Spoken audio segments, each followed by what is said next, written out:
नमस्कार। मैं रजनीकांत सिंह आप सभी श्रोताओं का हार्दिक स्वागत और अभिनंदन करता हूं। मेरे पॉडकास्ट रिदम ऑफ सोल की कहानियों की श्रृंखला में आज एक नई कहानी लेकर आया हूं। इस कहानी की रचना की है डॉक्टर उपमा शर्मा जी ने और कहानी का टाइटल है ममता। तो आइए सुनते हैं ममता।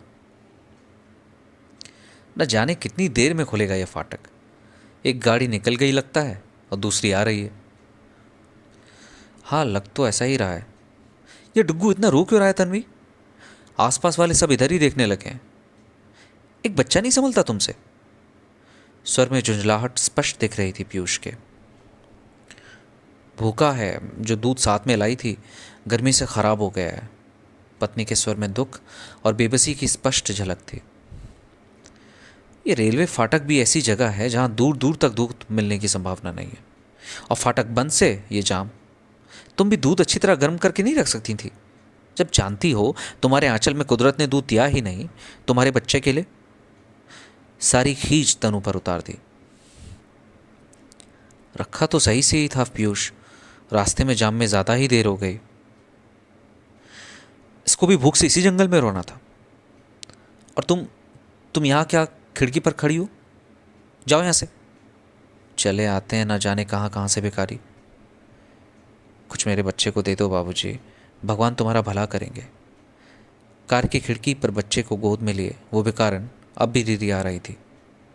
चलो हटो, वैसे ही दिमाग खराब हो रहा है। जाओ आगे बढ़ो, पीयूष ने गुस्से में बोला। बीबी जी, ये मुन्ना क्यों रो रहा है इतना? शायद भूख से। बुरी तरह फटकार खाकर भी कदम ठिठक गए उस बेकारन के। हाँ, भूखा ही है, पीयूष के गुस्से से डरती हुई तनु ने जवाब दिया। तुम गई नहीं अब तक, और ये क्या कर लेगी तनु जो तुम इसको बता रही हो? खुद भीख मांग रही है, तुम्हारी क्या मदद करेगी? हिकारत से पीयूष बोला। बेकारन अब तिरस्कार से भर उठी, फिर भी अनसुनी कर बोली। बहन, मुन्ने को मुझे दे दो, मैंने अपनी बातें सुन ली हैं। मेरे आंचल में दूध है इसके लिए। ये इस बेकारन का दूध पिएगा तनु? पीयूष गुस्से से बोला। तनु ने अनसुनी कर कार का दरवाज़ा खोल उसे बुला लिया। संतृप्ति के भाव से अब मुन्ना मुस्कुरा दिया। बेकारन कार से उतरकर चुपचाप आगे चल दी। सुनो, ये लो, पीयूष ने कहा। ये क्या साहब? पैसे पर एक दृष्टि डालते हुए उस बेकारन ने कहा। रख लो, तुम्हारे काम आएंगे, पीयूष बोला। साहब, किसी दूसरे गरीब को दे दीजिए। माँ की ममता का कोई मोल नहीं होता।